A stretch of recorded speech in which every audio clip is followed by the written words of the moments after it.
have Cold Beer Conversations number 6 today with Kennon. Thank you so much for taking time out of your day to spend time with us and drink some beer and talk about yourself. So, tell me a little bit about you. We are in Eureka, Missouri. Are you from Eureka? No, I'm actually from a little town outside of Atlanta, Georgia, Conyers, Georgia. Okay. So it's about 30 miles east of Atlanta. Okay. So did you spend like most of your childhood up there? Or? I did. I moved to Nashville when I was 24 years of age. So it was just a couple years ago. Yeah. So, yesterday? right. So I moved to Nashville when I was 24 and started pursuing a singing career. And when I got to Nashville, I found out real fast through Travis Tritt's manager and some guys that I'd met that, hey, if I was going to have any kind of opportunity to get into the music industry, I needed to learn to write songs. Mm-hmm. So I actually started honing my craft as a songwriter. And I'd only written maybe a handful of songs before I moved to Nashville. But I was able to write with some great guys like Kim Williams, who wrote most of the Garth Brooks stuff, a good bit of it. Rich Fagan, that wrote a lot of the John Michael Montgomery hits that we all know. He's got a lot of good songs. Oh, yeah. Like The Soul to the Lady in the Second Row, Could You, Would You, Ain't You, and I Miss You a Little. So I actually had some really good mentors for my songwriting side of things. And the funny thing about it was I never really thought of myself as a songwriter, but that's literally where probably 80% of my successes. Where my successes come from. So, how long did you live in Nashville? Well, I've been living there off and on now for 13 years. Okay. I got a place there, and then I do a once a month residency here at the Victorian Gardens, and I entertain the retired senior citizens, and they've become like grandparents to me and my little girl. I know when I retire, I want to go live somewhere that hosts country music. Oh, this place is really, really cool, and we have a lot of fun. Like I said, once a month we'll do a show here, and I've really got to know a lot of these folks here, and I've actually written some songs based on some of the stories I've heard and the people I've met. I'm actually hopefully going to be able to do one of those for you here on this episode. Yeah, cool. So you said you travel back and forth from here to Nashville. So you mentioned writing some songs. Do you have any albums out that you've done just originals or with your originals on them? Yes, we had my first record was in 2002, and I don't think there's any copies left except for like my mom and some of the close family members. But I actually signed my first record deal in 2008. Okay. We had our first single come out, The Call, which was a song I co-wrote. And Who co-wrote it with you? A guy named Noah Gordon and another guy named Jeremy Campbell. Okay. And the special thing about that song was one of the guys that I wrote it with had lung cancer from the time he was 14 till he was 19. And he's been in remission ever since, and the other guy has Crohn's disease. Mm-hmm. So we all just talked about the importance of people reaching out in a phone call and things like that. And I'd had a lot of people I've known throughout my life commit suicide or make a permanent solution to a temporary problem. So we decided to write that song. And when James Stroud signed me to a record deal, he had worked with Tim McGraw, Toby Keith, Clint Black, Clay Walker, those guys. So I was really fortunate to be able to get his attention. Exciting. Yeah, so he signed me to a deal, and we put out the song The Call was actually the first single. Mm-hmm. And it went to number 30, I think it was 31 on the chart. But we released the debut album, and it went to number 1 on the Billboard Heat Seekers chart. So that was a really cool thing to be a part of. And he let me co-produce. And what year was that? That was in 2010. 2010. But the song came out in 2009. Okay. So signed in 2008. Single came out in 2009. The album came out. That was a busy 3 years. Two and a half, 3 years. It was. Yeah. The funny thing about that song or that album was it came out on May the 11th or May 9th, 2010. And that was the same day Chris Christopherson's album came out. Oh. So I saw him. You remember that day? I did, and I saw him like a month later on a flight out to L.A. and we talked, and he just played Bonnaroo out in Southern Tennessee. Yeah. So it's it's been a lot of ups and downs. My label unfortunately closed due to some unforeseen circumstances. Yeah. But actually, they really launched my career. They put the money behind it. We did the music video, which has now got over 10 million views. It's got 10,300,000 views.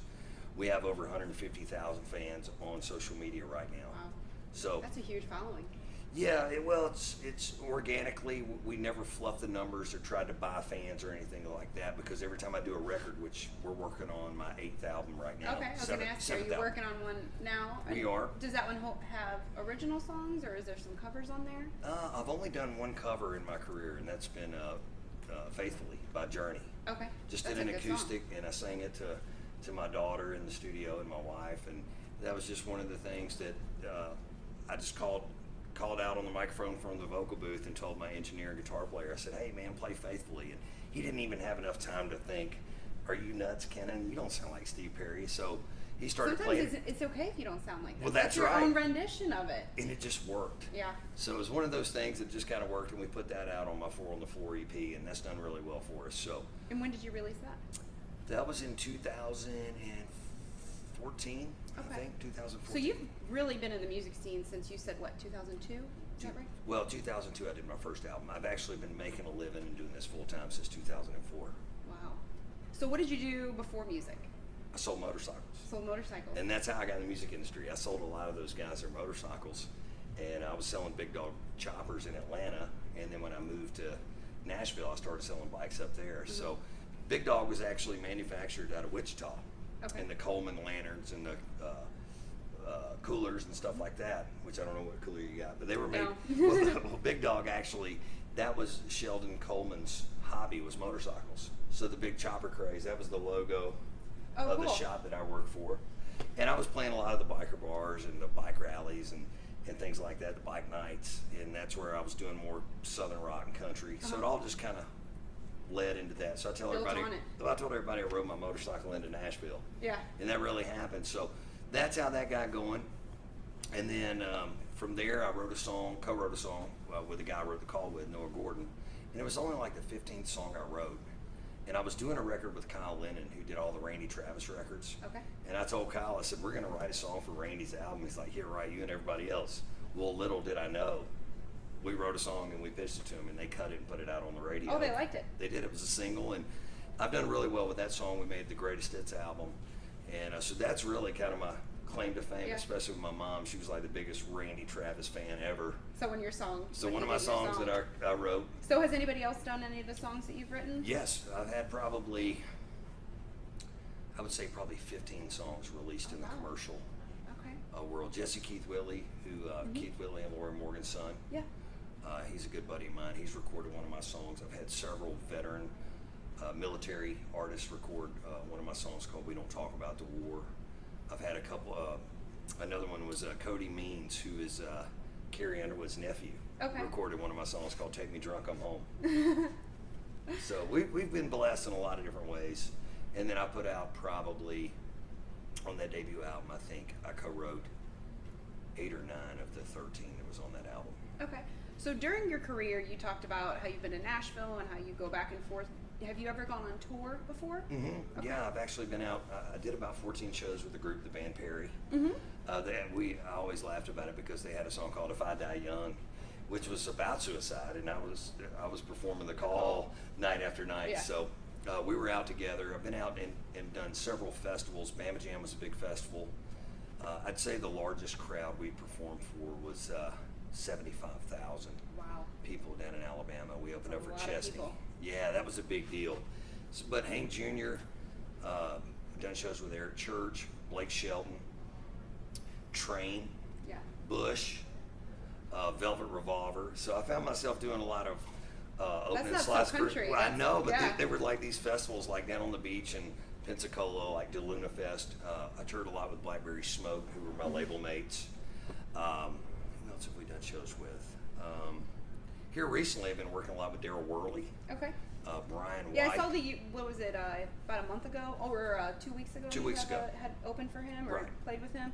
That was over in Illinois? It's Arcadia. Okay. Is that Down south. It's near Farmington, about 30 Oh, okay. miles west. And we're doing like one show a month now. And I've got a Brian White show coming up this month and on St. Patty's Day, this coming month.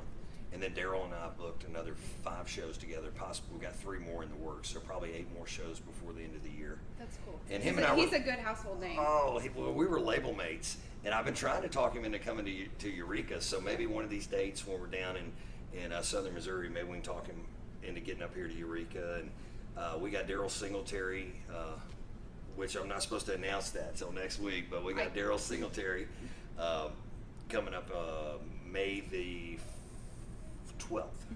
And then we've got comedians coming up from Panama City Beach, Florida, and from an Ocean Opry show that I used to see when I was a kid. That's cool. And I found that guy. So we're doing a lot of great things down south.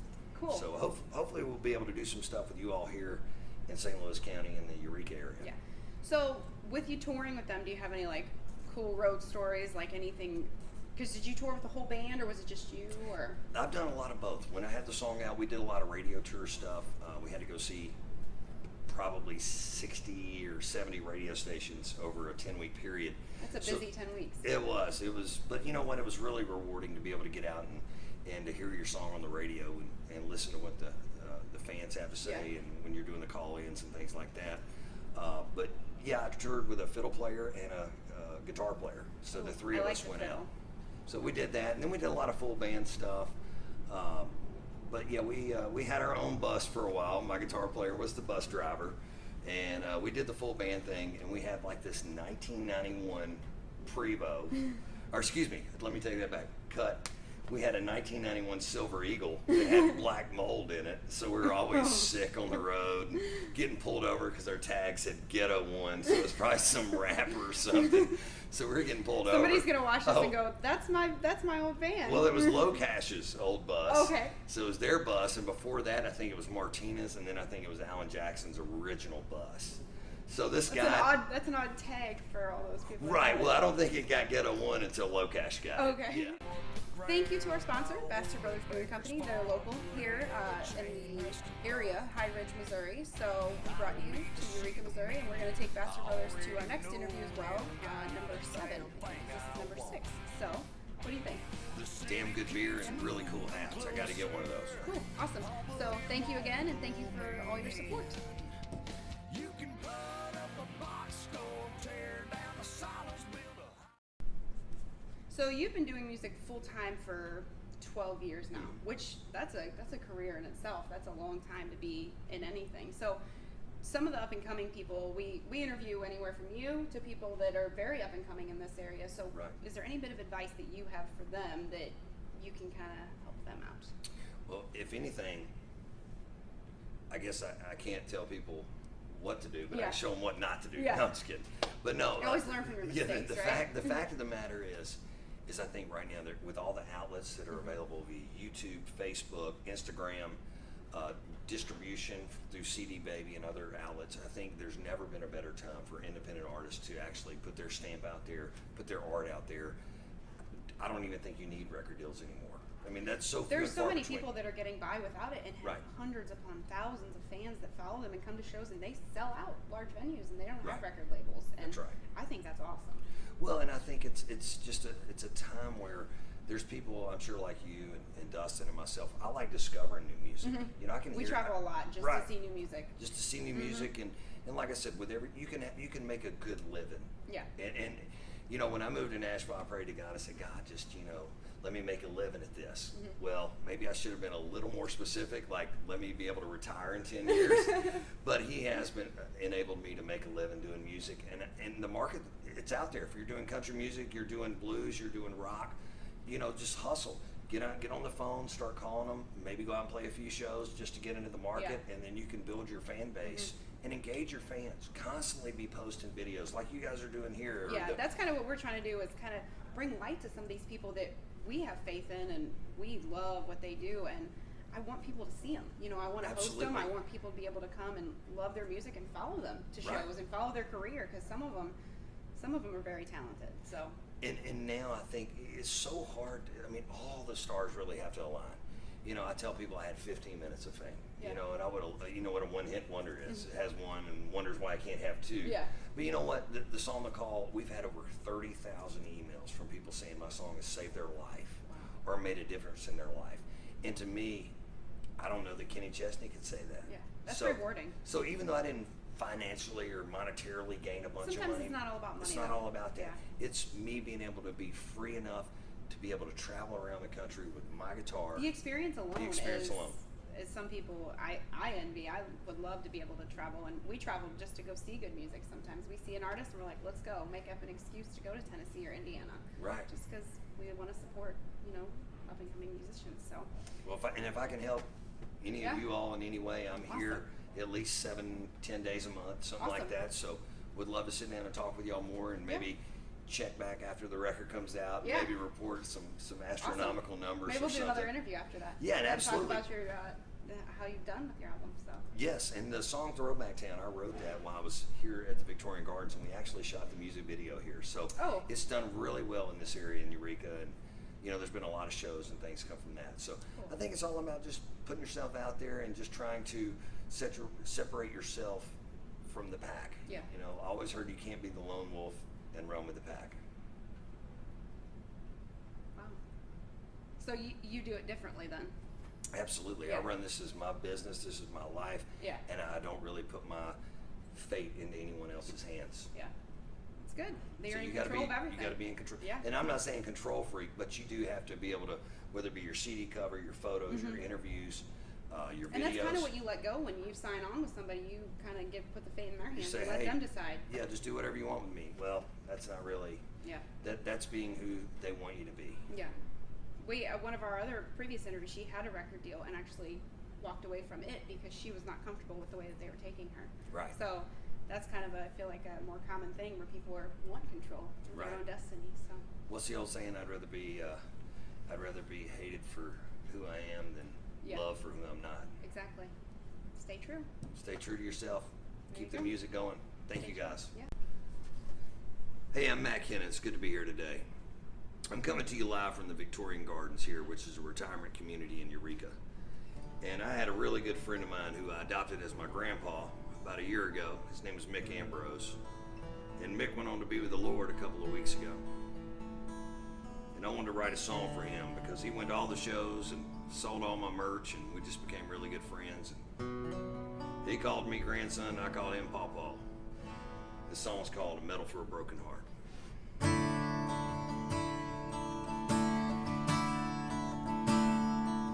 He wore a worn-out World War II ball cap. He had a purple heart, never talked about that. He ran away from home when he was just 16. Lied and signed up for the Merchant Marines. He came back to a woman who was waiting on him. And he built a life for the two of them. Through the rain and shine, good times and tears. He never left her side for 60 years. When he said I do, he did. To the last day that she lived. And living without her tore him apart. He had scars you couldn't see. He was a hero to me. They ought to give a man a medal for a broken heart.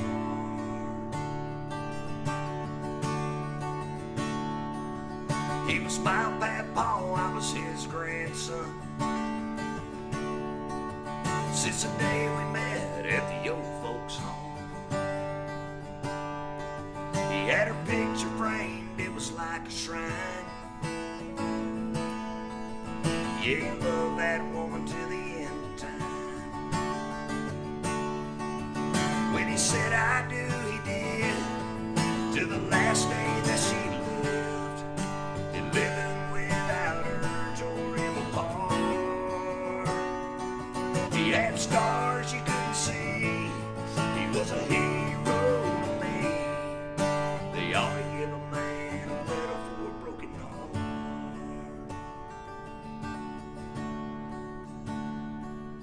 I went to say my last goodbye. They had him all dressed up in a suit and tie. And I laid something in that they forgot. His old ball cap and his purple heart. When he said I do, he did.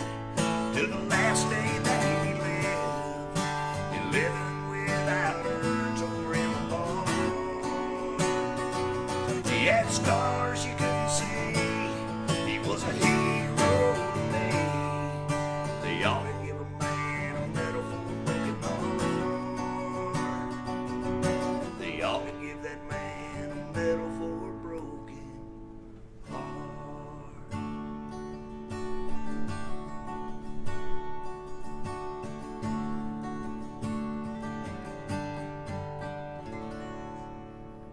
Buddy Mick.